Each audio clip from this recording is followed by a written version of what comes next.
Amalan pertama, Quran. Minimal mulai harimu baca Quran, tutupi harimu baca Quran. Yang kedua, ikuti muazzin. Sama juga disertai doa azan karena jaminan dapat syafaat Nabi Muhammad SAW. Yang ketiga, jangan tinggalkan qabliyah subuh sesudah azan. Walaupun anda bangun telat, melaksanakan salat subuhnya tetap didahulukan dengan salat sunnahnya. Terus yang keempat, witir. Jangan lewat satu malam belum witir. Walaupun anda bisa laksanakan witir habis salat sunnah ba'diyah isya atau sebelum tidur anda di rumah bisa laksanakan witirnya. Terus yang kelima, ayat kursi setiap habis salat fardu. Mudah-mudahan insyaAllah amalan ini yang sederhana mudah-mudahan bisa kita jaga. Walaupun sederhana tapi saya yakin akan membantu menjadikan banyak perubahan dalam kehidupan kita. Akan bertambah keberkahan, ketenangan. Kita akan merasa jauh lebih sejuk, bahkan jauh lebih nikmat untuk kita beri. Assalamualaikum warahmatullahi wabarakatuh.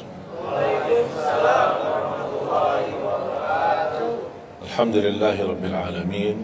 Ashhadu an la ilaha illallah wahdahu la sharika lah waliyus salihin wa ashhadu anna sayyidana wa nabiyyana Muhammadan abduhu wa rasuluh as-sadiqul amin. Allahumma salli wa sallim wa barik ala sayyidina Muhammad wa ala alihi wa sahbihi wa man tabi'ahum bi ihsanin ila yaumiddin.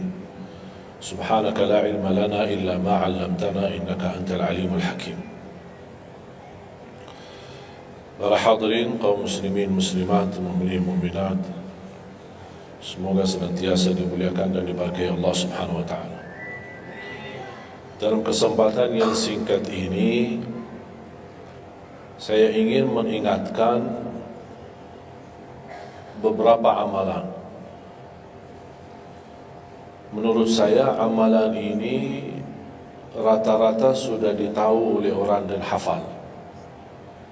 Tapi cukup banyak yang melalaikan, tidak menyadari amalan yang sederhana ini dianugerahkan oleh Allah dengan pahala yang amat-amat besar. Yang pertama, bacaan Al-Quran. Banyak orang yang malas membaca karena tidak bisa baca atau alasan tidak mengerti artinya. Daripada saya baca tak faham artinya, mendingan tak usah baca. Itu bisikan syaitan. Yang membisiki seperti ini adalah syaitan. Buat apa kamu baca? Kan kamu tak faham. Mendingan tak usah baca, supaya kita meninggalkan bacaan Al-Quran. Sedangkan dijanjikan oleh Allah SWT dan juga Rasulullah SAW, setiap satu huruf 10 kebaikan, bukan setiap amal. Semua hitungannya dengan amal. Salat 5 waktu dapat pahala 50, salat duha dapat pahalanya, salat qiyamul lail ada pahalanya, sunnah fajar sebelum azan, sudah azan, sebelum salat, itu pahalanya sama dengan dunia dan seisinya, seluas dunia dan seisinya. Ini sunnahnya. Kira-kira gimana yang wajib? Rasulullah SAW bersabda di hadis yang sahih, la aqulu alif lam mim harf, walakin alifun harf wa lamun harf wa mimun harf. Alif lam mim bukan satu huruf, tapi alif satu huruf, lam satu huruf, mim satu huruf. Cuba kalau kita baca setiap hari satu halaman aja, berapa kita mendapatkan nilai pahala? Hitung, silakan. Bawa kalkulatornya dan hitung sendiri. Tak ada yang sia-sia di sisi Allah.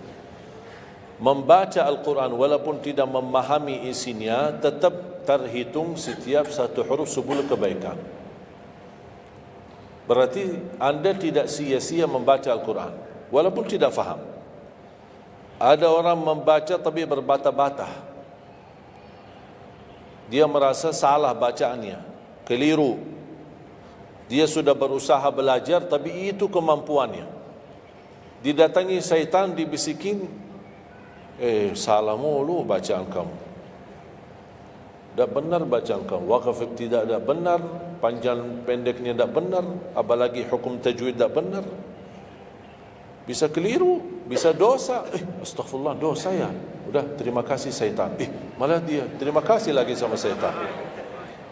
Dibisikin, didengarin, diterima, langsung dia rubah, tidak baca. Alasannya takut dosa. Padahal ada berita gembira dari Rasulullah SAW, al-mahiru bil-Qur'ani ma'as safaratil kiramil barara, yang mahir dalam membaca Al-Quran, nanti di hari kiamat dia bersama malaikat safara kiram barara. Terus ya Rasulullah, gimana keadaan yang berbata-bata itu, gimana? Walladhi yatata'ta'u fi wa huwa alaihi syaq lahu ajran. Barang siapa yang membaca tapi masih berbata-bata dalam bacaannya, bukan dosa, justru 2 pahala. Satu, karena dia mau baca Al-Quran. Kedua, karena ada berbata-bata, kesulitan dalam membaca. Allah menghargai kesulitan, Allah berikan pahala. Berarti tidak ada rugi sama Al-Quran. Semenjak saya mengambil keputusan tidak memegang HP, saya sadari betapa banyak kita rugi berjam-jam, berhari-hari, berminggu-minggu, bahkan bertahun-tahun kita jauh dari Al-Quran. Aku heran ketika mendengar ada orang yang bisa lewat 1 bulan tapi tidak khatam Al-Quran. 1 bulan, 30 hari, berarti minimal setiap hari 1 juz. Dikali 30 hari, 30 juz. Ada orang 1 tahun dah khatam-khatam. Syukur kalau khatam di bulan suci Ramadan. 1 kali. Habis Ramadan, dia tutup Al-Quran. Mohon maaf, ketemu lagi di tahun depan. Pas Ramadan lagi. Ini keadaan kita. Makanya orang berkata, negeri kita bermasalah terus, negeri kita politiknya begini, negeri kita selalu ada ini. Perbuatan tangan kita. Di mana kita jauh hubungan kita sama Allah, Allah hantarkan musibah. Sampai kita sadar memperbaiki hubungan kita sama Allah. Salatnya, Qur'annya, ibadahnya. Itu kunci memudahkan dan mengatasi semua masalah. Silahkan rubahkan pemimpinnya berkali-kali, rubahkan aturan negaranya berkali-kali, tidak akan bisa terjadi kebaikan kecuali hubungan kita dari Allah Subhanahu Wa Taala. Semakin baik hubungan kita, semakin dekat, Allah yang urus. Tapi kalau kita mengurus sendiri dan kita jauh dari Allah, ya silakan. Kata Allah, silahkan. Wakaltuhu ila nafsi. Aku tinggalkan dia untuk dirinya sendiri. Dan siapa kira-kira yang bisa mengurusi dirinya kalau bukan bertolongan Allah SWT?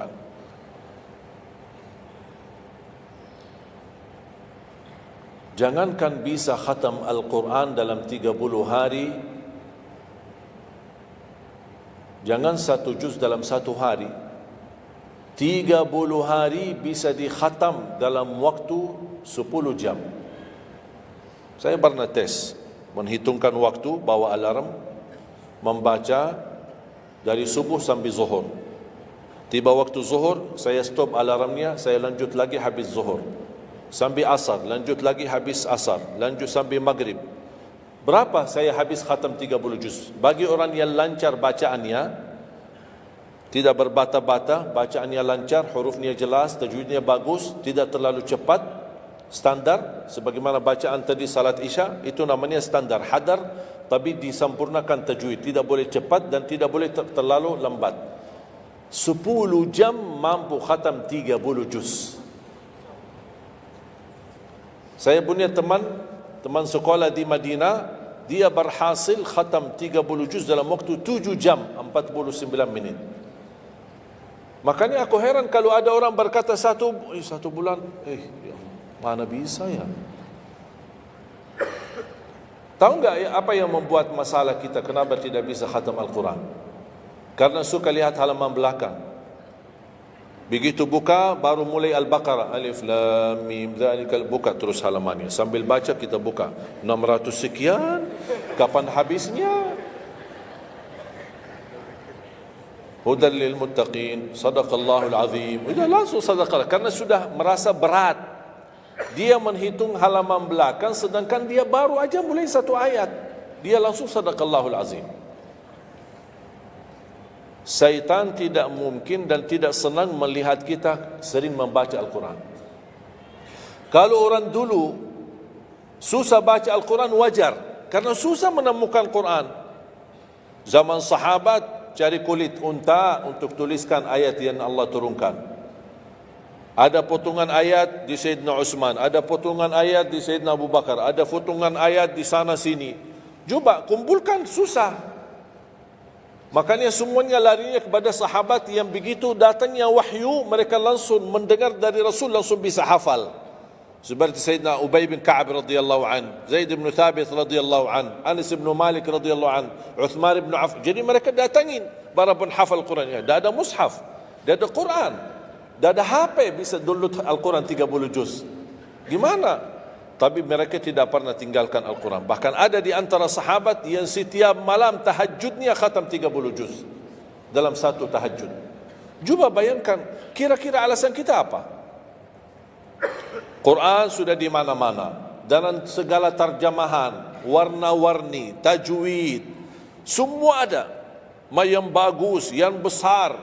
Maaf, mata saya, ada yang besar, ada segede meja ini, ada. Susah menemukan, alhamdulillah HP bisa sekarang isinya 30 juz, bisa dibawa kemana-mana, tak usah pusing mencari Al-Quran. Semua kemudahan, semestinya kita mampu mengalahkan sahabat Rasul. Karena kita semua fasilitas ada. Apa yang kita mau bilang sama Allah? Ada seorang, mungkin Bapak Ibu pernah nonton di acara Hafiz Indonesia. Namanya Kaila. Buta. Dia setiap hari, saya tanya, kamu berapa murajaah bacaan Quran setiap hari? 5 sampai 7 juz. Buta. 5 sampai 7 juz. Saya kaget. Tak panyakan. Kan kasihan kamu. Dan kebetulan kamu sudah punya uzur. Kalau tidak baca Al-Quran sama sekali, ana yakin Allah maafkan. Buta, dah bisa. Tahu enggak jawabannya apa? Saya malu sama Allah menjadikan buta saya alasan tidak baca Quran. Ini anak usia 7 tahun. Malu sama Allah menjadikan buta, padahal ini ujian. Butanya dari Allah, bukan dari dirinya. Tapi dia malu menjadikan buta itu alasan tidak baca Quran. Pertanyaan saya, alasan antum apa? Apa alasan? Sibuk. Belum ada waktu. Ya, saya maklum, belum ada waktu. Memang dunia ini bikin stres. Makanya tidak ada waktu. Saya nasihatkan mulai hari ini, jangan kasih Al-Quran sisa waktumu. Dalam istilah, kalau ada sisa waktu, insya Allah saya baca Quran. Kalau itu niatnya, tidak bakalan. Tapi tolong utamakan Al-Quran dalam sehari-harimu. Minimal mulai harimu baca Quran, tutupi harimu baca Quran. Jangan tunggu sisa waktu. Wallahi Al-Quran keberkahannya luar biasa. Kesumbuhan, petunjuk, keberkahannya menjaminkan ke surga, selamat siksa neraka, selamat dari siksa kubur. Banyak anugerah. Sayang.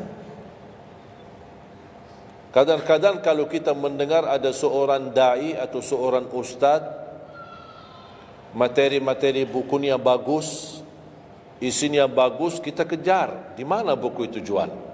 Kita cari informasi, di mana buku itu jual? Ini tulisan manusia. Kita kagumi, kita banggakan, kita suka dan kita ikuti, bahkan kita kejar di mana-mana. Al-Quran kalamullah. Masa kalam manusia lebih mulia di hati kita daripada kalamullah? Silahkan, boleh kagumi apa penyampaian ustaz, da'i, tapi jangan melebihi apa kata Allah. Jangan kita terharu ketika mendengar seorang berceramah, tapi berkali-kali kita simak ayat suci Al-Quran tidak pernah meneteskan air mata, seperti mendengar surat kabar atau koran. Masalah. Ternyata ucapan manusia lebih menyentuh hati Padahal kata Allah, kalau Al-Quran diturunkan di atas gunung bisa hancur jadi tanah basir. Kembali lagi, jangan lewat satu hari belum baca Quran. Tidak bisa baca, masih bisa simak, dengar. Setelkan murattal dari HP-mu. Manfaatkan kondisi macet di Jakarta. Manfaatkan. Lagi naik motor, taruh apa ruginya? Ruginya apa? Simpan handsfree di telinga, ya sambil bawa motor. Dengarin ayat suci Al-Quran. Nikmat, berkah, dalam lindungan Allah, disertai malaikat. Apa ruginya? 1 jam di dalam perjalanan, tidak ada rugi. Terhitung memang umur kita, tapi sudah diisi mendengar Al-Quran. Juga banyak waktu. Nikmat. Kalau saya merasa kesibukan mengganggu sampai tidak ada luang waktu cukup untuk saya bisa baca tilawah di rumah, saya menikmati di jalan. Apalagi kalau mau pergi ke acara, apalagi kalau keluar kota, berjalan lumayan jauh, nikmat. Ya Allah, mudah-mudahan macet terus. Nikmat. Macet ini menjadi nikmat. Dah fikir macetnya karena lagi melihat Al-Quran. Beda sama orang, hanya sepanjang berjalan chat HP, HP.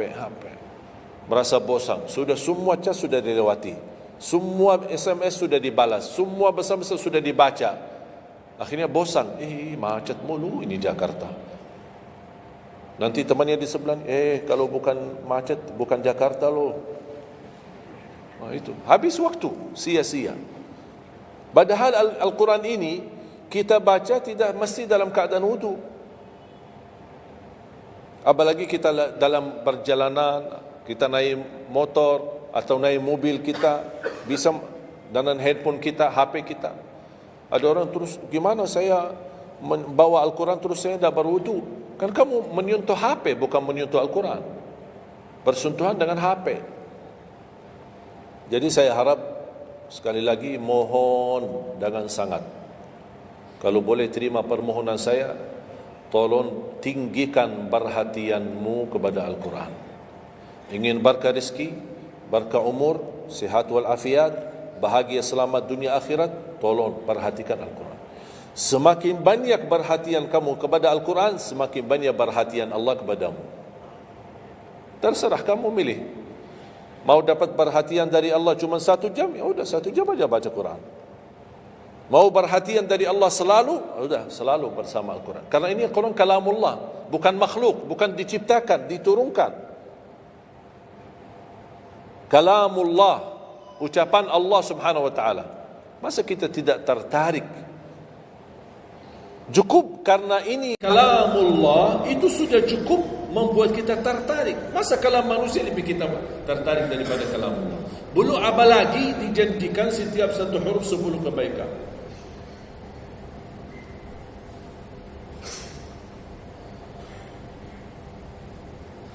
Kira-kira siap? Minimal mulai harimu baca Quran, tutupi harimu baca Quran. Habis bangun, sebelum beraktivitas baca. Baca apa? Bebas. Boleh tak saya baca sampai khatam tapi saya tak faham isinya? Boleh. Tetap dapat pahala setiap satu huruf sebelum. Baca sampai mempelajari isi maknanya, memahami maknanya, lebih besar lagi pahalanya. Membaca, memahami, menhayati lagi, lebih besar lagi pahalanya. Membaca, memahami, menhayati, menamalkan, lebih besar lagi. Kalau tidak bisa meraih semua pahala itu, ya paling minimal pahala bacaan. Kalau saya tidak dapat meraih pahala menhayati, pahala memahami, pahala menamalkan, apalagi saya orang awam tidak begitu mengerti apa yang semestinya saya amalkan, la yukallifullahu nafsan illa wus'aha.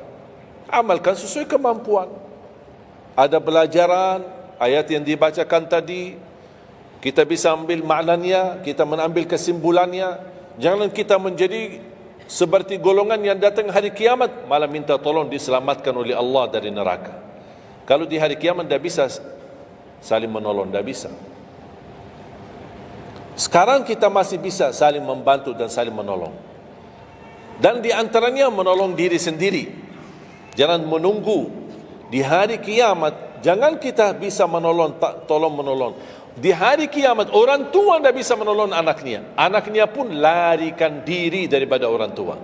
Tak ada yang mau kenal. Cuba baca akhir surat Abasa. Yauma yafirrul mar'u min akhihi. Di hari itu kakak adik melarikan dirinya dari saudaranya. Wa ummihi wa abi, melarikan diri pada bapaknya dan ibunya. Biasanya kalau kita ketemu orang tua kita senang bertemu, mohon doanya, apalagi yang orang-orang yang tinggi berbakti baik sama orang tuanya. Kalau di hari kiamat mau sendiri-sendiri.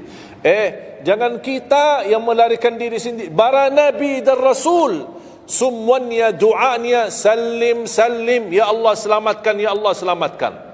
Ini nabi, kira-kira kita gimana?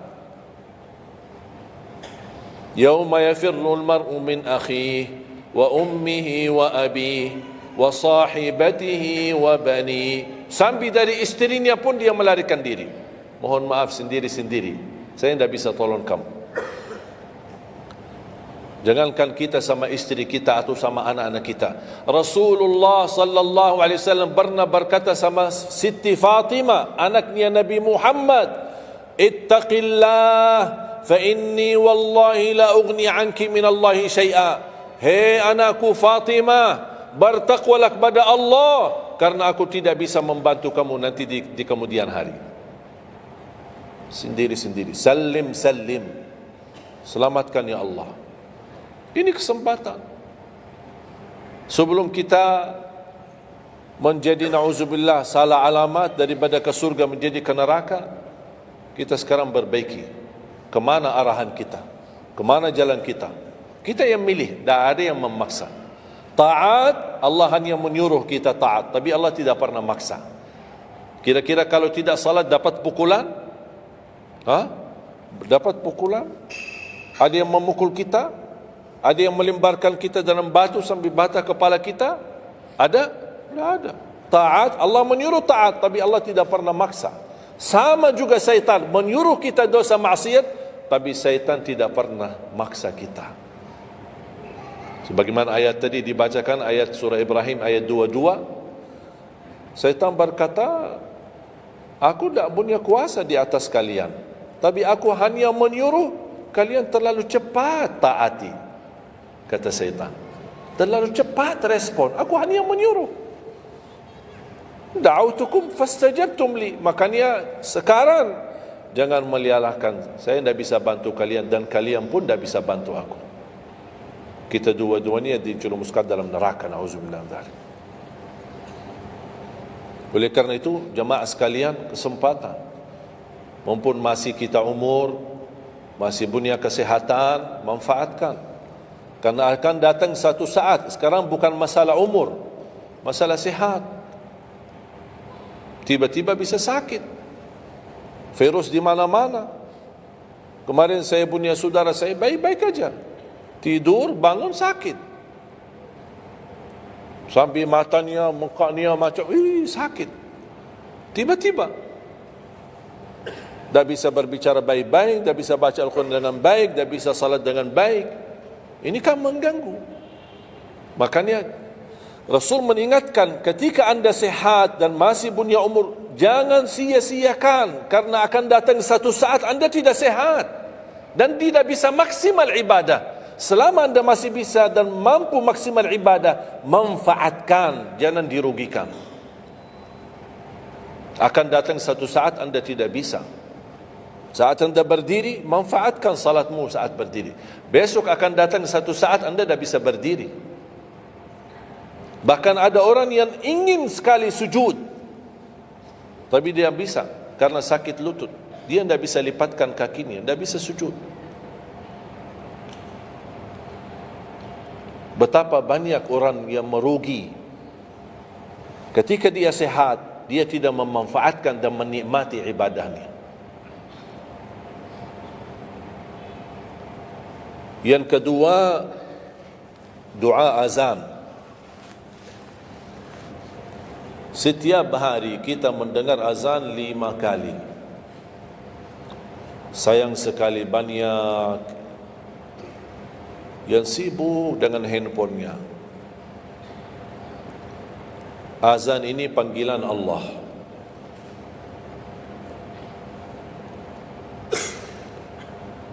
Barang siapa, kata Rasulullah SAW, mengikuti perkataan muazzin. Artinya muazzin mengucapkan Allahu Akbar, Allahu Akbar. Kita ucap Allahu Akbar, Allahu Akbar. Asyhadu an la ilaha illallah, asyhadu an la ilaha illallah. Asyhadu anna Muhammadar Rasulullah, asyhadu anna Muhammadar Rasulullah. Habis wa asyhadu anna Muhammadar Rasulullah, kita berkata wa ana asyhadu an la ilaha illallah wahdahu la syarika lah wa anna Muhammadan abduhu wa rasuluh. Raditu billahi rabba wa bi Muhammadin nabiyya wa bil islami dina.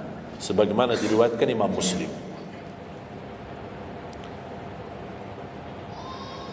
Hayya 'alas salah, kita jawab la haula wala quwwata illa billah. Apa hikmahnya di sini la haula wala quwwata illa billah? Ya Allah, kami tidak punya daya dan kekuatan untuk menghadiri panggilan-Mu kecuali dengan pertolongan-Mu ya Allah. Karena hayya 'alas salah butuh gerak. Bergerak, datang. Hayya 'alas salah, panggilan, hey, mari salat. Ya Allah, la haula wala quwwata illa billah. Ya Allah, kami tidak punya kemampuan menghadapi godaan dunia, menghadapi hawa nafsunya, menghadapi malas kecuali dengan kekuatan-Mu ya Allah. La haula wala quwwata illa billah. Meraih kemenangan, meraih kemuliaan, hayya 'alal falah. Ya Allah, kami tidak mampu meraih kemuliaan itu kecuali dengan kekuatan dan izin-Mu ya Allah. Allahu Akbar, Allahu Akbar, kita ucapkan Allahu Akbar, Allahu Akbar. La ilaha illallah, kita ucapkan la ilaha illallah. Habis itu apa? Apa kata Rasulullah SAW di hadis yang diriwayatkan Imam Bukhari? Thumma salla alayya, selepas itu dia bersalawat kepada Nabi Muhammad. Allahumma salli ala Muhammadin wa ala ali Muhammad. Bagi Sayyiduna boleh, tidak bagi Sayyiduna boleh. Selepas itu doa, Allahumma rabba hadhihi ad-da'wati at-tammah was-salati al-qa'imah ati Muhammadan al-wasilata wal-fadilah wab'athhu maqaman mahmudan alladhi wa'adta. Ini ucapan yang saya sampaikan di Sahih Bukhari. Ada riwayat-riwayat yang lain, Allahumma rabba hadhihi ad-da'wati at-tammah was-salati al-qa'imah ati sayyidina Muhammadan al-wasilata wal-fadilata wad-darajata al-'aliyata ar-rafi'ata min al-jannah wab'athhu maqaman mahmudan alladhi wa'adta innaka la tukhliful mi'ad. Innaka la tukhliful mi'ad. Tambahannya diriwayat Imam An-Nasai dan semuanya sahih. Mau milih mana yang anda hafal, mana anda biasakan, silakan. Mau ambil hadis yang diriwayatkan Imam Bukhari boleh, mau ambil yang diriwayat Imam Nasai boleh. Asal jangan sampai begitu dengar azan tidak mengikuti muazzin dan sia-siakan doa itu. Padahal doa sederhana. Siapa yang tidak hafal? Setiap ditayangkan azan di TV selalu dibacakan Allahumma rabb hadhihi ad-da'wati at-tammah was-salatil qa'imah. Saya pernah tanya guru saya, seandainya ketika saya mendengar azan tapi terlalai dengan kesibukan atau telefon mendadak atau apalah urusan, baru saya menyadari ketika muazzin sampai ke hayya 'alas salah, saya belum mengikuti dari awal. Gimana caranya biar saya tidak rugi dalam pahala? Kata guru saya, ulang sendiri dari awal. Allahu Akbar, Allahu Akbar, Allahu Akbar, Allahu Akbar. Asyhadu an la ilaha illallah, asyhadu an la ilaha illallah, asyhadu anna Muhammadar Rasulullah. Sampai mendapat mengikuti muazzin dalam sisa azannya. Begitu selesai baca doa yang saya tadi sampaikan. Apa kata Rasulullah? Barang siapa yang mengamalkan ini, faqad hullat lahu syafa'ati yaumal qiyamah, dijamin dapat syafaatku. 5 kali kesempatan tertulis nama kita, jaminan dapat syafaat Nabi Muhammad, tapi kita sia-siakan. Siapa yang tidak mau syafaat Nabi Muhammad? Ini kesempatan. Jangan tunggu hari kiamat baru saya minta, ya Rasulullah tolong syafaatkan. Ini Rasul sudah menawarkan ini sekarang. Mau enggak dapat syafaatku? Ikuti muazzin dan baca doa azan, kemudian dapat syafaatku. Berapa minit? Tak sampai 2 minit. Ikuti muazzin, selesai azan, doa ni dah sampai 2 minit. Allahumma salli ala Muhammad wa ala ali Muhammad, Allahumma rabbi da'wati tamma was salatil qa'imah ati Muhammad, dan sampai akhir, innaka la tukhliful mi'ad. Berapa lama? 2 minit, 3 minit, dah apa 5 minit, tapi dapat jaminan syafaat Nabi Muhammad. Hanya waktunya cuma 5 minit. Kira-kira siap? Mulai hari ini. Menurut saya, yang saya sampaikan wallahi sederhana, sangat sederhana, tapi butuh perhatian aja, butuh perhatian. Yang ketiga, jangan tinggalkan sunnah qabliyah subuh. Walaupun anda malas menjaga sunnah qabliyah ba'diyah. Kalau anda merasa diri malas, banyak kan ada sunnah qabliyah ba'diyah. Kan ada sunnah qabliyah zuhur, ba'diyah zuhur, ada qabliyah ba'diyah maghrib, ba'diyah isya, qabliyah subuh. Kalau anda merasa malas melaksanakan sunnah-sunnah, minimal jangan tinggalkan sunnah subuh. Pahalanya lebih besar daripada dunia dan seisinya. Walaupun anda telat bangun, sudah kesiangan, tetap wajib ambil air wudu, laksanakan sunnahnya, baru salat subuhnya. Walaupun anda bangun jam 11 siang. Tetap banyak orang karena ketiduran dan terlewat waktunya, dia tidak salat subuh. Terus ini hutang, wajib bayar, dan tidak bisa besok ganti subuh 2 kali. Tidak ada di dalam agama. Subuh, ya udah, ya Allah, nawaitu salat subuh yang kemarin karena saya ketiduran lillahi ta'ala. Udah bisa. Apa kata ini? Bukan, mohon maaf, ini bukan kata saya supaya orang jadi ini pendapat baru. Bukan kata saya, tapi kata Rasulullah SAW. Bukan kata Majlis Ulama Indonesia, bukan kata saya, bukan kata siapa-siapa. Kata Rasulullah SAW di hadis yang sahih, man nama an salatin aw nasiyaha falyusalliha mata dzakaraha la kaffarata laha illa dhalik. Ya Allah, terima kasih ya Rasulullah. Sepertinya Rasul sudah diberitahu umatnya bakal ketiduran banyak dari salat. Maka dia sudah diberikan solusi. Seandainya ketiduran, ini juga kata Rasulullah, man nama an salatin, silahkan nanti anda pas pulang buka di Google, biar lihat sanad hadisnya ini. Oh, Syekh Ali kau bawain hadis yang dah benar ini. Silahkan. Tahu, kenal enggak Syekh Google? Syekh Google kenal? InsyaAllah semua ilmu dia tahu.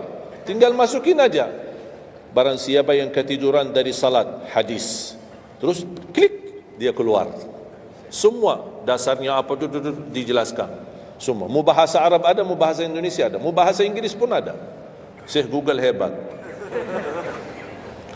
Man nama an salatin aw nasiyaha falyusalliha mata dzakaraha la kaffarata lahu illa dzalik. Barang siapa yang ketiduran, coba ketiduran. Tidur menurut ulama dianggap uzur. Pernah istri saya ketika saya keluar kota, dia hubungi dan dia bangun kesiangan, kira-kira jam 8. Dia telefon dan nangis. Kenapa nangis? Sakit? Enggak, ketiduran tadi subuh. Ya udah, ambil air wudu, salat subuh. Rasulullah aja pernah ketiduran dari salat subuh. Yang tidak boleh, jangan terlalu sering. Kalau sekali-kali karena sakit, terlalu lelah, capek, Allah maklumlah, kita manusia lemah. Tapi jangan setiap hari ketiduran. Ya Allah, maaf ketiduran ya. Kira-kira di jam kantor, kalau setiap hari kita telat, alasannya ya maaf bos, ketiduran. Besok lagi alasan yang sama, maaf ketiduran. Besok lagi alasan yang sama. Kira-kira gimana? Dipecat enggak? Dipecat. Malu kita sama manusia aja, tak berani kita dengan alasan yang sama, kita selalu itu aja. Masa sama Allah kita berani? Sekali-kali boleh uzur, capek, sakit. Sekali lagi, sekali-kali, tapi jangan terlalu sering. Ketika kita bangun, jam berapapun wajib laksanakan. Karena kata Rasulullah, tidak ada kafarah yang lain. Tidak ada kata ganti dengan uang, atau ganti dengan sedekah, atau ganti dengan, tidak bisa. Tunaikan. Falyusalliha, kata Rasulullah, falyusalliha, segerakan salat itu jam berapapun, walaupun kesiangan.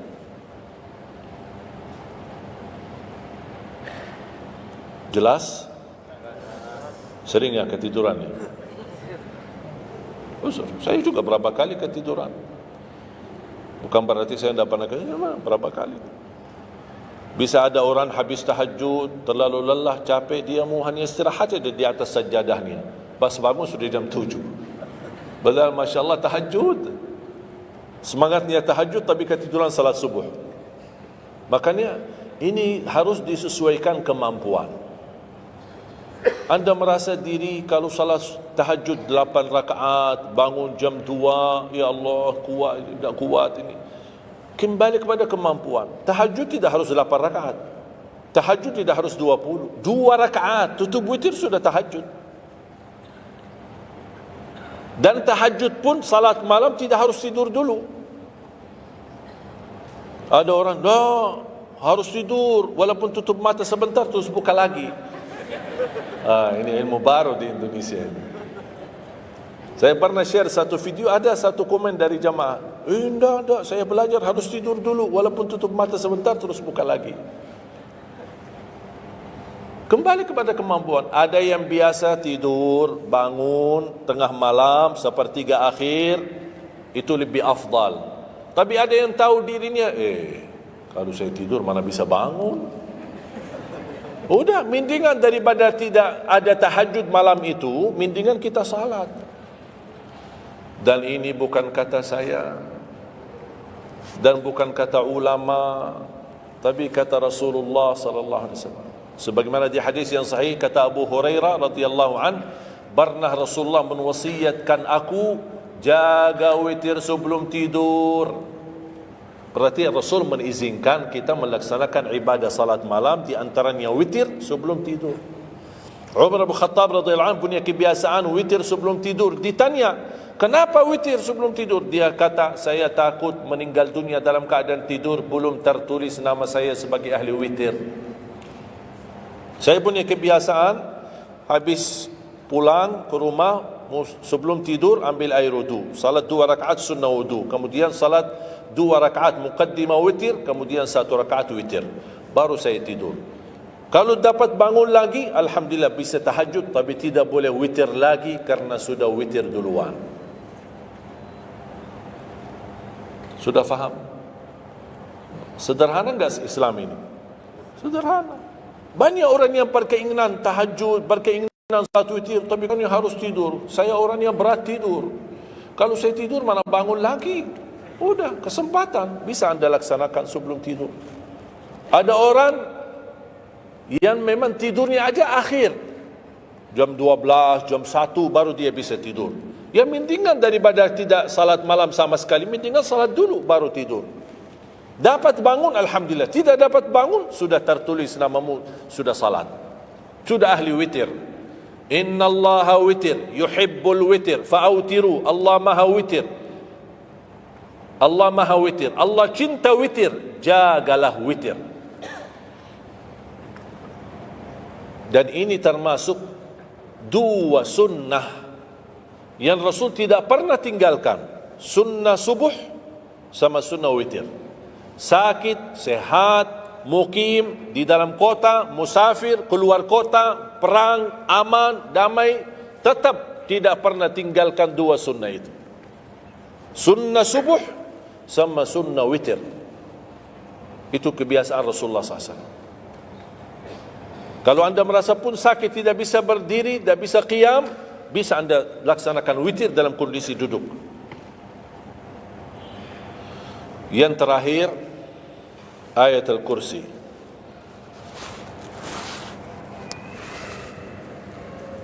Jangan tinggalkan ayat Al-Kursi lepas salat.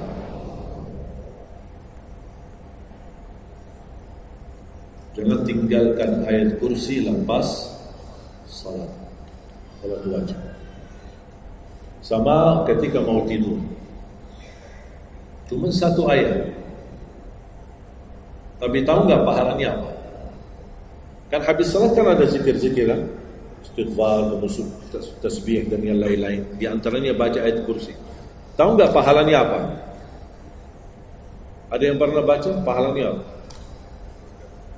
Barang siapa yang membaca ayat al-kursi setiap habis salat fardu, laisa bainahu wa bainal jannati illa an yamut. Tidak ada sesuatu yang mampu menghalanginya masuk surga kecuali menunggu mati. Cuma baca ayat kursi. Dan ketika mau tidur, lagi buru-buru, ada meeting, ada rapat, ada urusan mendadak, habis salat, astaghfirullah, astaghfirullah, astaghfirullah, Allahumma antas salam wa minkas salam, sampai selesai, langsung baca ayat kursi. Terus subhanallah itu yang lain-lain gimana? Tak apa-apa sambil jalan. Naik motor, subhanallah, subhanallah, subhanallah, subhanallah, sambil jalan. Subhanallah ada riwayat 33, ada riwayat 25, ada riwayat 10, minimal 10. Subhanallah 10 kali, alhamdulillah 10 kali, Allahu Akbar 10 kali. Itu yang paling sederhana. Saya bagikan ini biasanya kalau saya isi di kementerian atau di pejabat, saya kasih zikir-zikir begitu. Pak, subhanallah cuma 10 kali. Biasanya kita tahu 33. Lah ini khusus buat pejabat. Yang penting zikir supaya jangan tinggalkan. Zikir. Banyak orang sibuk mendadak ada urusan, udah zikir subhanallah cuma 10 kali. Subhanallah 10 kali, alhamdulillah 10 kali, Allahu Akbar 10 kali. Itu paling cepat. Subhanallah. Ternyata di dalam agama ada yang juga hemat. Hemat sederhana tapi pahalanya tetap besar dan dikurangi. Tidak ada pahala yang hemat. Semuanya pahala sempurna, semuanya pahala agung, sempurna dan luar biasa dahsyat balasan Allah Subhanahu wa taala. Makanya jangan disia-siakan. Yang sederhana ini, makanya saya buat buku 20 amalan ringan tapi pahalanya sangat menakjubkan. Karena selama saya di Indonesia, saya sudah tahu prinsip orang Indonesia. Orang Indonesia tidak suka yang ribet-ribet. Yang ribet-ribet tidak suka. Yang susah-susah tidak suka. Orang Indonesia mau mudah yang ingat, mudah dihafal, mudah diamalkan dan masuk surga. Itu orang Indonesia. Ya, jadi yang susah-susah, iya gimana ini suruh baca 1000 kali? Mana ada waktu 1000 kali? Baca ada sudah 100 kali, udah ngantuk. Saya kasih yang sederhana. Kenapa saya kasih? Karena kemampuan beda-beda. Ada yang tekadnya tinggi, kemampuannya luar biasa dahsyat, bisa ribuan kali dia berzikir, dia silakan. Tidak ada yang melarang kita berzikir, bebas berapapun. Tapi ada yang malas. Udah. Jadi alhamdulillah di dalam ajaran Islam kita ada malas ya ini malas. Makanya saya bikin 20 amalan dan ini buku 20 amalan ringan, pahalanya sangat menakjubkan. Pahalanya sangat besar walaupun amalannya ringan, mudah, sederhana. Dan buku ini hanya laku di Indonesia, tidak laku di Arab. Karena cocok dengan budaya Indonesia, saya sudah hafal. Dan sama dengan bacaan. Mohon maaf tadi kepanjangan Isya. Pas begitu saya ingat merindukan kota Madinah, suasana Madinah. Pas di rakaat yang kedua saya saya di Indonesia. Makanya saya tidak jadi panjang rakaat kedua, biar lebih cepat. Karena memang budaya ini tidak bisa panjang-panjang, lama-lama tidak bisa. Kalau kulhu bisa dibagi 2, terima kasih. Kita lihat tarawih kan salah satu contoh tarawih. Walaupun 23 rakaat jumlahnya banyak, tapi ayatnya pendek. Al-hakum qul al-asr qul al-humazah qul. Ini budaya. Kita kan hormati budaya, harus belajar. Walaupun ada sekarang ada beberapa masjid yang panjang, ya hakim balik kepada kemampuan, tapi tidak boleh saling menyalahkan. Ada orang yang suka, ada saya mau yang qul, ya udah sana. Masih qul di sana, masih kita kan. Yang penting kita bisa jaga salat. Dan yang terpenting dalam salatnya adalah yang terjaga kekhusyuan. Bukan masalah jumlahnya, bukan masalah kepanjangannya, tapi kekhusyuan. Tumaknina, karena tumaknina rukun dalam ibadah salat. Sama seperti rukun qiyam, rukun baca al-fatihah. Tumanina. Apa itu tumanina? Ketenangan dalam salat. Bacaannya tenang, gerakannya tenang. Bukan kejar-kejaran. Imamnya baru baca al-fatihah, sudah amin. Imam makmum belum selesaikan ini, terus dikejar imam. Imam Allahu Akbar, sami'allahu hamdah, Allahu Akbar, Allahu Akbar, Allahu Akbar. Imam makmum jadi kasihan. Kejar. Dia tidak bisa baca makmum. Wallahi makmum tidak bisa baca apa-apa. Hanya fokusnya bisa kejar imam. Yang penting jangan sampai tertinggal imam. Yang saya fikirkan, kasihan yang tua-tua, bapak-bapak. Gimana yang bapak-bapak? Kalau yang muda-muda masih bisa kejar imam, terus yang bapak-bapak gimana? Setiap gerakannya batuk 10 kali. Rukuk batuk lagi, sujud batuk lagi. Karena pelan-pelan gerakannya. Saya pernah ada satu kejadian ketika masuk salah satu kampung, kita lewati, saya mampir. Samping saya ada bapak lumayan tua, gerakannya juga pelan-pelan. Yang saya kasihan, Imam Allah. Saya suka pas ketika takbir. Allah.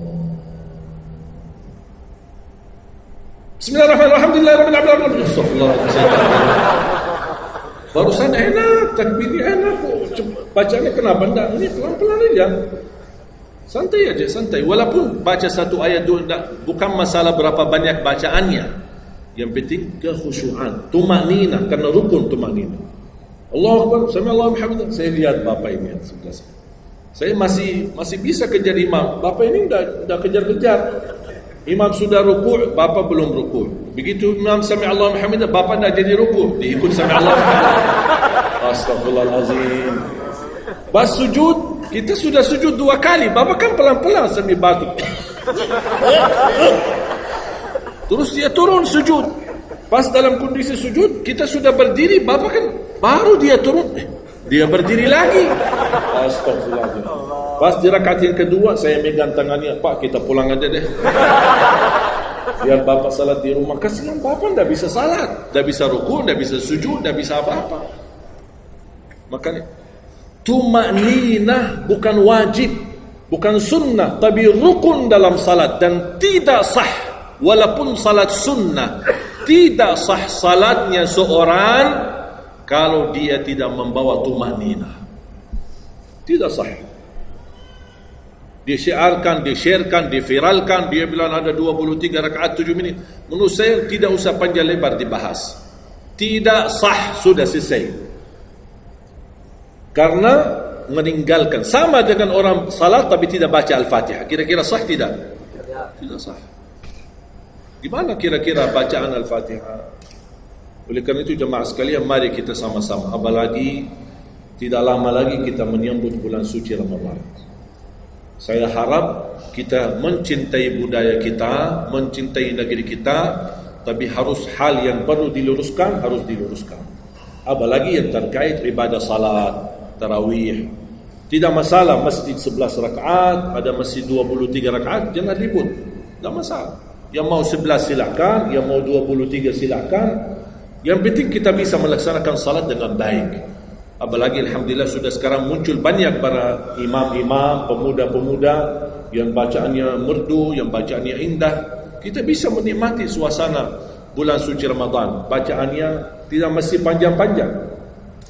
Walaupun rata-rata di Indonesia jarang kita menemukan masjid yang khatam.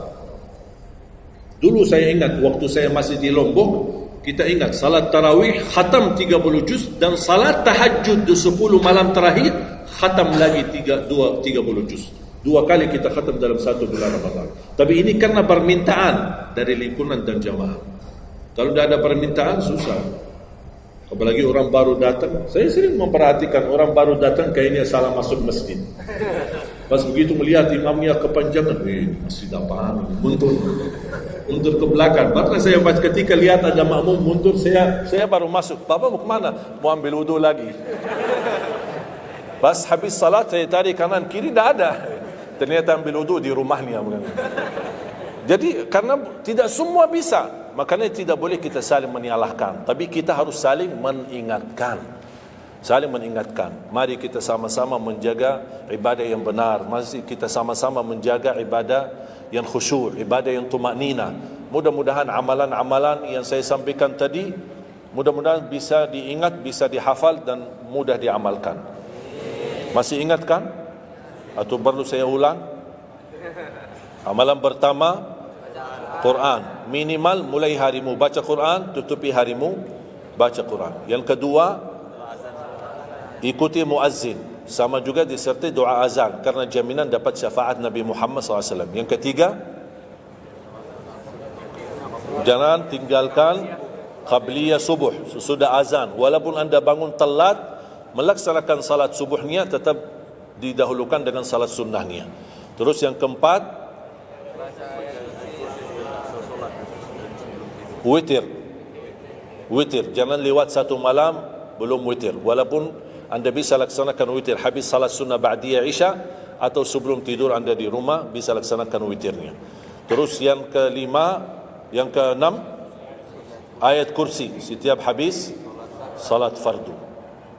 Mudah-mudahan insyaAllah amalan ini yang sederhana mudah-mudahan bisa kita jaga. Walaupun sederhana, tapi saya yakin akan membantu menjadikan banyak perubahan dalam kehidupan kita. Akan bertambah keberkahan, ketenangan. Kita akan merasa jauh lebih sejuk, bahkan jauh lebih nikmat untuk kita beribadah. Baru saya ingat satu hal, sedekah. Kalau bisa, sedekah subuh.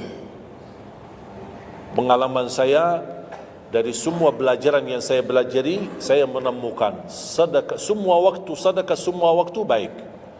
Jumat, waktu majlis ilmu, habis majlis ilmu, semua sedekah itu baik. Tapi saya menemukan sedekah subuh itu yang paling baik, yang paling dahsyat, yang paling cepat terkabul hajat kita.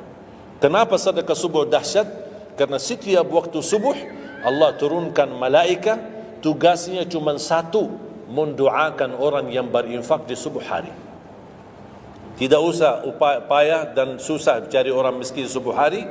Mulai malam ini anda sediakan kotak amal dalam rumahmu, atau anda bisa pinjam seperti kotak amal ini Darut Tauhid ya, dari ini bisa anda pinjam atau minta sama Darut Tauhid.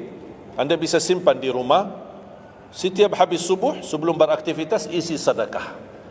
Yang lebih dahsyat lagi, sedekah yang disertai doa. Karena wallahi terjamin doamu terkabul dengan wasilah sedekah subuh. Sakit, ya Allah, aku mohon dengan berkat sedekah ini sembuhkan penyakitku. Kalau orang tua yang sakit, doakan orang tua. Ya Allah, dengan berkat sedekah subuh ini sembuhkan orang tua saya. Mencari jodoh, mencari kerjaan, apapun masalah yang anda hadapi, masalah hutang, masalah apapun. Orang tua sudah meninggal, ya Allah, aku mohon dengan berkat sedekah ini titipkan pahala sedekah ini untuk kedua orang tuaku. Apa saja, mau hafal Al-Quran, tapi kalau boleh saya usulkan, satu kali sedekah fokus satu hajat. Jangan sedekahnya koin tapi doanya sambil terbit matahari. Malu sama Allah. Kelamaan doanya, sambil malaikat tulis doanya, kelamaan. Banyak sekali doa. Satu kali doa, satu kali hajat, satu kali sedekah. Sesuaikan. Bukan Allah tidak bisa, Allah maha bisa menolong kita, tapi kita malu. Masa kita sedekah begitu saja, tapi kita minta panjang lebar. Ya, tolong disesuaikan. Tapi rutin, wallahi dahsyat. Antum insyaAllah akan merasakan sedekah subuh, subhanallah. Setiap jamaah yang saya sampaikan, termasuk ada keluarga yang sudah lama menikah, tidak punya keturunan, saya memberikan amalan ini. Suami istri masing-masing mengamalkan. Isi sedekahnya, ya Allah, aku mohon dengan berkat sedekah ini karunialah kepada kami keturunan. 17 tahun mereka tidak punya keturunan. Alhamdulillah 6 bulan kemudian saya dapat berita gembira dari mereka, kabar baik, alhamdulillah istrinya positif hamil. Sedekah subuh luar biasa dahsyatnya. Sedikit tapi rutin. Sampai insyaAllah kita dipanggil oleh Allah, mudah-mudahan dalam keadaan husnul khatimah. اللهم اغفر لنا ولوالدينا ولجميع المسلمين والمسلمات والمؤمنين والمؤمنات الأحياء منهم والأموات. Allahumma ya Allah, jadikan pertemuan ini membawa berkah bagi kami. Jadikan sisa umur kami lebih baik daripada yang sudah lalu. Jadikan segala perjuangan kami, sedekah kami, infak kami, amalan salih kami menjadi pahala besar di sisi-Mu ya Allah. Menjadikan membawa syafaat bagi kami di hadapan-Mu hari kiamat. akhiri hayat kami dengan husnul khatimah. Ampuni dosa kami, ampuni kedua orang tua kami. Ya Allah, aku mohon untuk semua jemaah yang hadir, selepas majlis ini masing-masing pulang sudah diampuni segala dosanya, disucikan hatinya, dibersihkan jiwanya, diselamatkan setiap langkah-langkahnya. Jadikan kami semua penghafal Al-Quran, berakhlak akhlakul Quran, menjadi ahlul Quran, pencinta Al-Quran, dan di hari kiamat mendapatkan syafaatnya Al-Quran. Birahmatika ya arhamar rahimin. Rabbana atina fid dunya hasanah wa fil akhirati hasanah wa qina adzaban nar. Wa sallallahu ala sayyidina nabiyina Muhammad wa ala alihi wa sahbihi baraka wasallam. Walhamdulillahi rabbil alamin. Akhirul kalam, subhanakallahumma bihamdika asyhadu an la ilaha illa anta astaghfiruka wa atubu ilaik. Assalamualaikum warahmatullahi wabarakatuh.